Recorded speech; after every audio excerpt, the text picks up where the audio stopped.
مولانا رضا ثاقب مصطفی صاحب کے آڈیو بیانات کے لیے ثاقب پروڈکشن کو سبسکرائب کریں۔ جزاک اللہ۔ حضرت حسن بصری رضی اللہ تعالیٰ عنہ فرماتے ہیں اپنی توبہ کا واقعہ، فرماتے ہیں کہ میں امیر کبیر شخص تھا اور بصرہ کے بازاروں کے اندر دکھی پریشان لوگوں کی مدد کے لیے بھی نکلتا تھا۔ ایک دن میں بازار میں جا رہا تھا کہ ایک خاتون مجھ کو نظر آئی، اتنی خوبصورت جیسے چاند کا ٹکڑا ہو۔ میں نے مسلسل اس کی طرف دیکھنا شروع کر دیا۔ اس نے کہا اما تستحی، تجھے حیا نہیں آتی، مجھے دیکھے جا رہے ہو؟ کہتے ہیں میں نے کہا ممن، کس سے حیا کر؟ تو اس عورت نے کہا فمن یعلم خائنۃ الاعین وما تخفی الصدور، اس سے حیا کرو جو دلوں کے بھید جانتا ہے، جو آنکھوں کی خیانت کو جانتا ہے، اس سے حیا کرو۔ کہتے ہیں یہ بات تو بہت بڑی تھی، لیکن اس کا حسن ایسا تھا کہ مجھے اس کے باوجود اس کی طرف رغبت رہی اور میں مسلسل اس کو دیکھتا رہا۔ اس نے پھر مجھے کہا کہ کیا معاملہ ہے کہ تم میری طرف دیکھنا چھوڑتے نہیں ہو، کون سی چیز پسند آئی؟ تو کہتے ہیں میں نے اس کو کہا کہ تیری جھیل سی آنکھوں میں ڈوبنا چاہتا ہوں اور یہ میرے لیے ایک باعث کشش ہے۔ اس نے کہا تم رکو، شاید تمہارا مطلوب پورا ہو جائے۔ میں وہاں رکا اور وہ اپنے گھر چلی گئی۔ تھوڑی دیر کے بعد اس کی خادمہ تشت کے اوپر کپڑا ڈالا ہوا ہے اور میرے طرف بڑھایا۔ کہتے ہیں میں نے جب کپڑا اٹھایا تو اس کے اندر اس کی دو آنکھیں تھیں اور اس کے اوپر لکھا ہوا تھا کاغذ کے ٹکڑے پہ لا اريد عینا یفتتن بسببها احد، میں ان آنکھوں کو رکھنا ہی نہیں چاہتی جس کی سبب سے ایک مومن فتنے میں پڑ جائے۔ کہتے ہیں کہ میں نے اپنی داڑھی کو پکڑا اور زاروں کے تار رونے لگا۔ میں نے کہا اے حسن بصری، تو اس عورت سے بھی گیا گزرا ہے، اتنا خوف اس کے سینے کے اندر؟ کہتے ہیں میں داڑھی کو پکڑ کے زاروں کے تار رویا اور گھر چلا گیا۔ ساری رات میں نے توبہ میں گزاری۔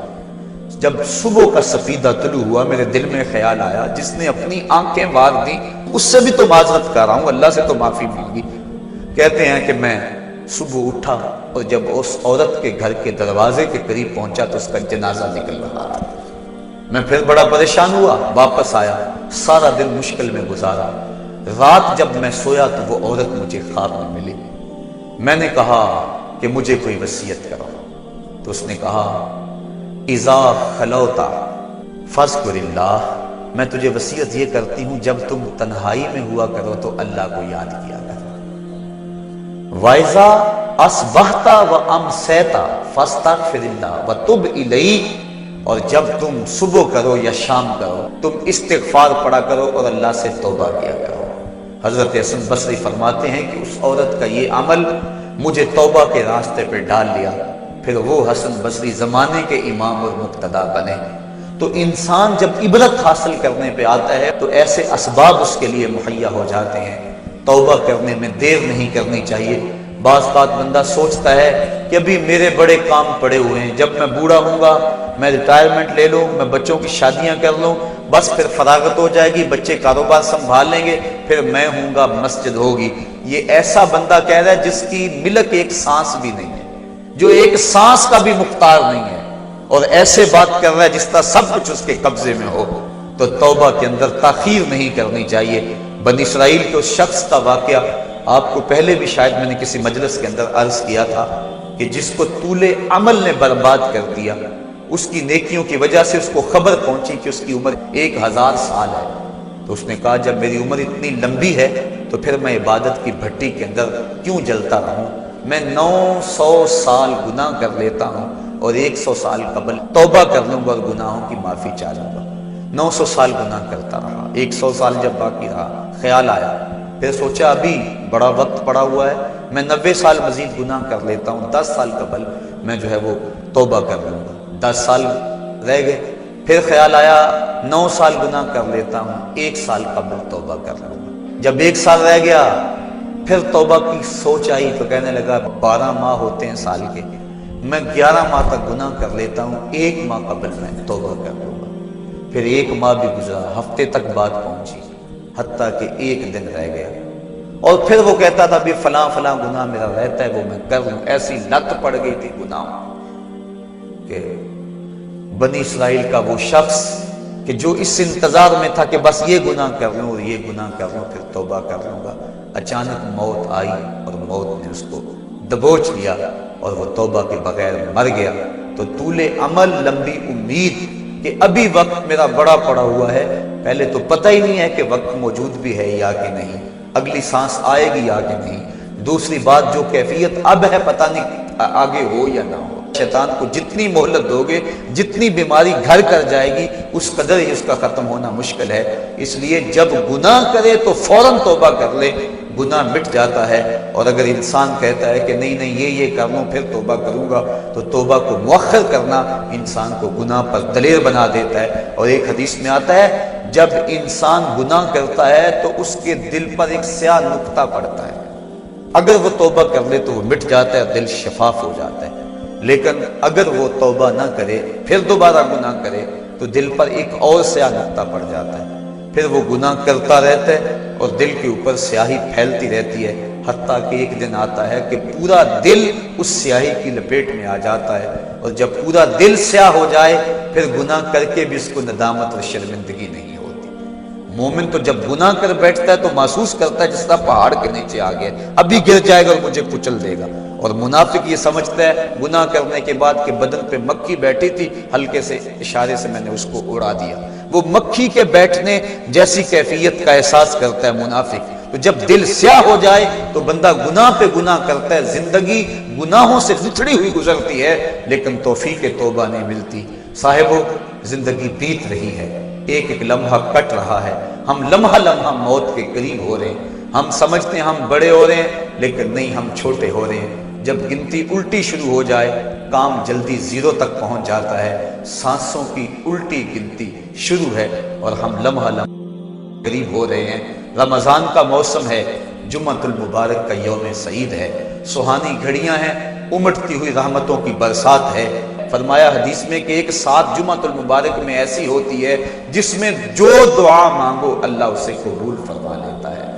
اور حضرت عبداللہ ابن مسعود رضی اللہ تعالی عنہ فرماتے ہیں کہ جس نے وضو کیا اور اچھا وضو کیا اور اس کے بعد 2 رکعت نوافل ادا کیے اور اس کے بعد دعا استغفر اللہ العظیم الذی لا الہ الا هو الحی القیوم واتوب الیہ، کہتے جس نے اس دعا کو پھر پڑھ لیا، اگر اس کے گناہ ہیں وہ سمندر کی جھاگ کے برابر بھی ہو اللہ سارے معاف فرمائے۔ مالک تو گناہوں کو معاف کرنے والا ہے، ہم ہی جہنم میں چھلانگیں لگا رہے ہیں لیکن وہ تو کہتا ہے آجو میری رحمت کے دروازے کھلے ہوئے ہیں، اسیاں سے کبھی ہم نے کنارہ نہ کیا، تو نے بھی مگر دل آزردہ ہمارا نہ کیا، ہم نے تو جہنم کی بہت تدبیر کی، تیری رحمت نے لے کر گوارا نہ کیا۔ اس کی رحمتیں بندے کو آوازیں دے رہی ہیں، یا ایھا الانسان ما غرک بربک الکریم، اے انسان تجھے کریم رب کے دروازے سے کس نے ہٹا دیا؟ الذی خلقک فسواک فعدلک فی ای صورت ما شاء رکبک، جس نے تجھے پیدا کیا، جس نے تجھے تخلیق کیا، تجھے حسن اور جوانی دی، تیرے اعضاء کو توازن اور اعتدال دیا۔ ذرا دیکھ تو صحیح، ماضی کو جھانک کر کے تو دیکھ، تیرے ہاتھ تھے پکڑنے کا سلیقہ نہیں تھا، تیری ٹانگیں تھی چلنے کا طریقہ نہیں تھا، تیری زبان تھی بولنے کا اسلوب تجھے نہیں آتا تھا، تو دودھ بھی مانگنا ہوتا تو روتا تھا، ہم نے تیری ماں کے سینے میں تیرے لیے پیار ڈال دیا۔ اگر ماں کے سینے میں پیار نہ ڈالتے بتا تو بچ جاتا، تیری گندگی سے لتھڑ جاتا تھا، ماں صاف کرتی تھی، اگر ماں کے سینے میں یہ پیار نہ ہوتا تجھے کیڑے پڑ جاتے۔ آج تیری چھاتی میں زور ہے، آج ہاتھیوں کو تو بٹھا لیتا ہے، آج شیروں کو تو نچا لیتا ہے، زمانہ تیرا باج گزار ہے، آج تو منسٹر ہے، آج تو مولوی ہے، آج تو مفتی ہے، آج تیرے نام کی دہائی ہے، آج تو عہدہ قضا پہ فائز المرام ہے، آج تو عہدہ صدارت پہ فائز المرام ہے، آج تو ناظم ہے، آج دولت کی ریل پیل تیرے گھر میں ہے، آج تیری فوجیں تیرے پشت پہ ہیں، آج کوئی تجھے پوچھنے والا نہیں، لیکن ذرا پلٹ کے دیکھ کہ ماضی میں تو تھا کیا۔ اچھا پیچھے نہیں پلٹ کے دیکھنا تو ذرا آگے پلٹ کے دیکھ لے، پھر دوبارہ ہو وہی حالت، ڈنڈے کو پکڑ پکڑ کے چلے گا، پھر ڈنڈا بھی جواب دے گا، چارپائی سے لگ گیا، فالج ہو گیا، گھر والوں نے 4 دن تو بڑی خدمت کی، آخر انہوں نے بھی کام پہ جانا، پھر بیویوں کے سپرد کر کے چلے گئے، کتنی دیر خدمت ہوگی، اب سارے تنگ آ گئے، آہستہ آہستہ منہ سے یہ دعائیں نکلنے لگی، اللہ بابے کو پردہ دے دے تو ٹھیک ہے، بتا ہم تجھے پردہ نہ دیتے تو تو کیا کرتا؟ ہم نے زندگی دی، یہ بھی ہمارا احسان۔ اب تو اس حالت میں ہے کہ تیرا دھڑ مارا گیا، چارپائی پہ لگ گیا، بولو براز اوپر، مصیبت بن گئی، گھر والے بھی تنگ، تجھے اندر سے نکال کر برآمدے میں رکھ دیا کہ بابا کھانستا ہے، بچے ڈسٹرب ہوتے ہیں، جراثیم پھیلتے ہیں، اب تجھے باہر رکھ دیا گیا، تو اپنے آپ سے تنگ آ گیا۔ ڈاکٹر کو کہتا ہے لگا زہر کا ٹیکا، ڈاکٹر زہر کا ٹیکا بھی لگائے، بتا تجھے موت نہ آئے تو تو کیا کرے؟ ہم نے تجھے زندگی دی، یہ بھی ہمارا احسان، فَأَمَاتَهُ، ہم نے تجھے موت عطا کی، یہ بھی ہمارا احسان، فَأَقْبَرَهُ، اور اگلی کہانی بھی سن، کتا بھی تو مرا تھا، گھسیٹ کے روڑی پہ نہیں ڈال دیا؟ بکری بھی تو مری تھی، گھسیٹ کے روڑی پہ نہیں ڈال دیا؟ اگر تجھے بھی پکڑ کے روڑی پہ ڈال دیا جاتا تو کیا کر سکتا تھا؟ لیکن ہم نے کہا نہیں نہیں، یہ میرا شاہکار ہے، اس کو غسل دو، بیری کے پتے بھی ڈال لو، صفائی ستھرائی خوب ہو جائے، چٹے لباس کا کفن دو، سند سند پہ خوشبو بنو، اب سارے تجھے دیکھنے آ رہے ہیں، تو دولہا بنا، تیرا منہ دیکھنے سارے آ رہے ہیں، ساری بستی امڈی آ رہی ہے تجھے دیکھنے کے لیے۔ پھر تیری چارپائی اٹھی، 4 بندوں نے اٹھایا، کندھا بدل بدل کے چلتے، ہر ایک کی خواہش ہے کہ میں کندھا دے لوں۔ پھر میں نے کہا تیز نہ چلنا، میرے شاہکار کو کہیں جھٹکا نہ لگے۔ پھر تیرا اعزاز اور تیرا پروٹوکول کہ امام کعبہ بھی ہو تو وہ پیچھے اور تجھے آگے رکھا گیا۔ انسان ذرا غور تو کر، تو کس چیز پہ نازا ہے اور بھول گیا اس رب کو؟ آجا، اس کی رحمت کی باہیں کھلی ہوئی، وہ بلا رہا ہے تجھ کو، آجا پلٹ کے آجا، آنا تو تو نے ہے ہی، کل جو کفن میں منہ چھپا چھپا کے آتا پھرے گا، آج کھلے منہ آجا، اس کی رحمتیں آواز دے رہی ہیں، یا ایھا الانسان ما غرک بربک الکریم۔ صاحبو، جوانی کی توبہ بہت بڑی دولت ہے، جو جوان ہے وہ جوانی کے ایک ایک لمحے کو غنیمت سمجھیں، وہ جوان جس کی جوانی اللہ کی عبادت میں گزری، حضور فرماتے ہیں کل قیامت میں جب کوئی سایہ نہیں ہوگا، اللہ اسے اپنے عرش کا ٹھنڈا سایہ نصیب فرمائے گا۔ اور بڑھاپے کے اندر بھی توبہ بڑی دولت ہے، وہ جوانی کی فضیلت زیادہ ہے، لیکن بڑھاپے کے اندر بھی توبہ نصیب ہو جائے تو یہ بھی بہت بڑا اعزاز ہے، ورنہ ہوتا یہ ہے کہ قبر میں ٹانگیں ہوتی ہیں اور گناہ پہ گناہ کیا جا رہا ہے۔ وہ کیا کہا تھا میاں محمد بخش عارف کھڑی رومی کشمیر نے کہ ہڈیاں کمبن گوڈے کھڑکن تے اڑ گیا لک تیرا، اجے بھی بدیوں باز نہ آیا، جیو مرد دلیرا۔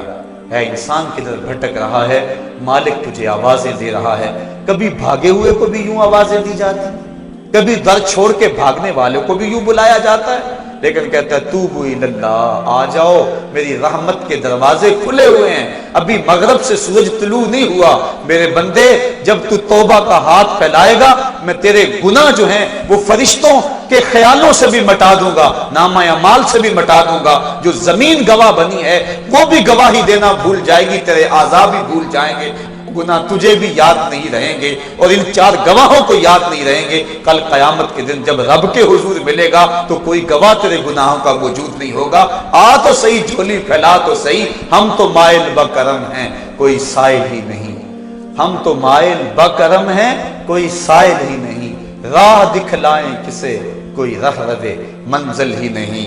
آؤ، توبہ کا دروازہ کھلا ہے، اس کی رحمتوں کا دروازہ واہ ہے، اس کی کرم نوازیاں تمہیں آواز دے رہی ہیں، جھجک آتی ہے اس کے در پہ آتے ہوئے، چلو میرے نبی کا وسیلہ لے کر آ جاؤ۔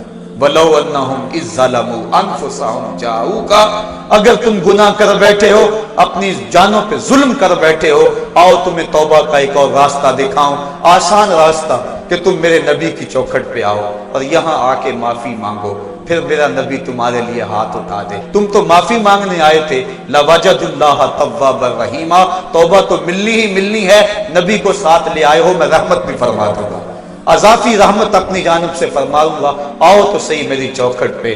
اللہ کے محبوب کی چوکھٹ پہ صحابہ آیا کرتے تھے، اور محبوب کے جب ہاتھ اٹھتے تو پھر دعائیں قبول ہوتی، توبہ کے دروازے کھل جاتے اور اللہ کی رحمتیں برستی۔